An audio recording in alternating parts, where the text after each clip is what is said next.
Welcome to the Animals House, everyone. Today I'm out on the driveway and I'm going to show you how you use a John Deere 3039R tractor with front loader and a back 6-foot box blade from Frontier. And I'm going to show you how I choose to use the machine to level off a gravel driveway, take potholes out, and make it nice and smooth to drive over. Let's take a look.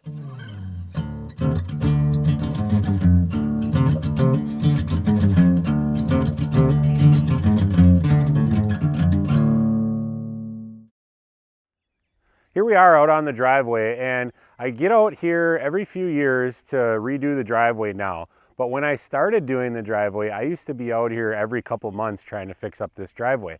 And I finally figured out, kind of like cracked the code and figured out what things I can do to help my driveway from getting potholes. And that's one of the things we're going to talk about today, in addition to how I choose to use the John Deere tractor with the box plate in the back, and most importantly, the hydraulic adjustable top link. So why does a pothole show up? So I used to think, it was just a phenomenon that you really just couldn't avoid. But really over the years, I've discovered that it has absolutely everything to do with standing water. All around the edge here, there's kind of a rim, and that's from every single time that tire bounces in there, it pops a little bit out. And then it just gets bigger and bigger and bigger. So down the driveway, the way to avoid this is to crown the center of the driveway or to pitch one side so that water runs off. So one of my choices here are I could take the right side of the driveway and I can build it up 3 inches, and then have the left side of the driveway down 3 inches.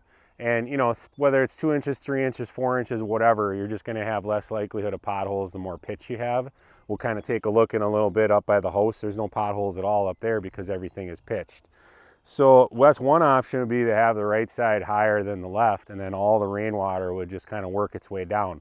The other way would be to crown it. And if you crown it, it basically means that the center is about 2 inches up and then it pitches down, 2 or 3 inches up in the center, and then it pitches down. So then instead of having to be like 6 inches to nothing, it's 3 inches down, 3 inches down, and it looks kind of normal. Most county roads and such are all crowned, where the top is the middle and there's a 1% grade, and that's how roads and manufacturers kind of choose to manage the water. So what my goal is here with this driveway, I'm going to obviously fix these potholes, but my goal with this driveway is to get it crowned and get it smooth and make it so that it's going to be a year or more before I get new potholes returning. So here's our machine. We've got the 6-foot Frontier box blade and then an adjustable top link. So this adjustable top link allows me to adjust the pitch of my implement so that I can just go over the surface, or I can be level, or if I want to dig, I can get those scarifiers to go down so that they dig really well. We're dealing with packed down gravel that's been there for years. You need a little bit of power, you need a little bit of weight to get in there and kind of loosen that up. Once you loosen it up, it's super easy to level it off, so let's get going.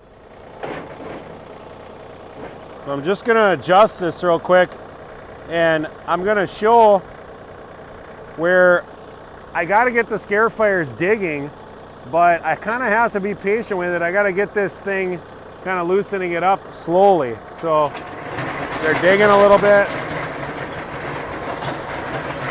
You can kind of see how I'm scratching the surface pretty loud.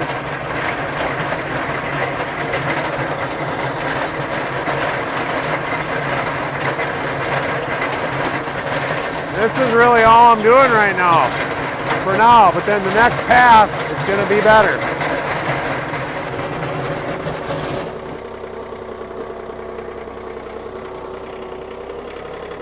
And it doesn't really take that much power at all. Also, one of the things I'm doing is I'm gonna stay away from going down the center. I'm gonna go on the right side, I'm gonna go on the left side, and that's purposefully. I don't wanna knock down that crown. So I wanna drive so my machine is angled this way one way and this way the other way. If I go down the middle, I'm gonna shave that crown off, and I don't want to do that. I want that crown there, and we're going to talk more about keeping that crown when we get the gravel spread out here. So I'm finished going over that for the first time. huge difference the first time versus the second time because of all the energy those scarifiers take up. So now I'm gonna pitch the machine down a little, or back, you know, kind of more level, because it's gonna fill this thing up no problem once that top layer is loose. And that first pass just loosened it all up. So what I like to do is I like to take that pile, and instead of losing it on the way back, I like to just set over the top of it and grab it again. And I'm starting to get pretty level now, and so I'm gonna just pitch this back a little more so I cut even less.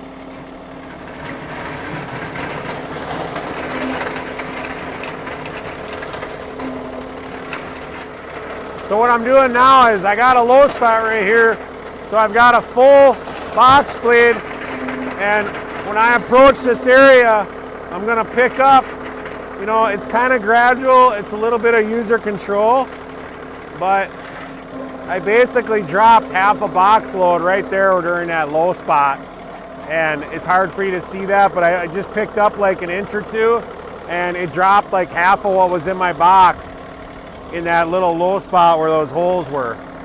So you just kind of pick up from one place and drop in another.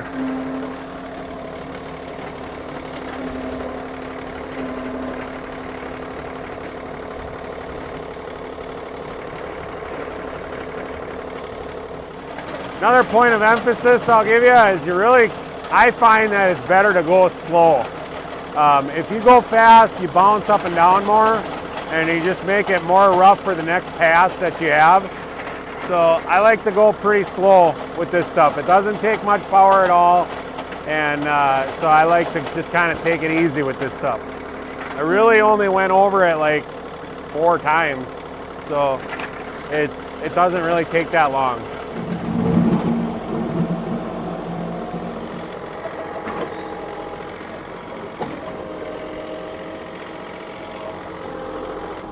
That's pretty much all I'm gonna do with the machine. I got what I wanted done with the box blade. I take the bucket and very gently knock down some of the windrows. But those outer windrows, if you notice, I kind of stay away from the sides. I'm just gonna do that by hand. I've learned over the years that, you know, I don't want gravel over on the grass. And so I'm just gonna do that stuff by hand. It's gonna take me 10 minutes. It's not gonna be a big deal to finish that out.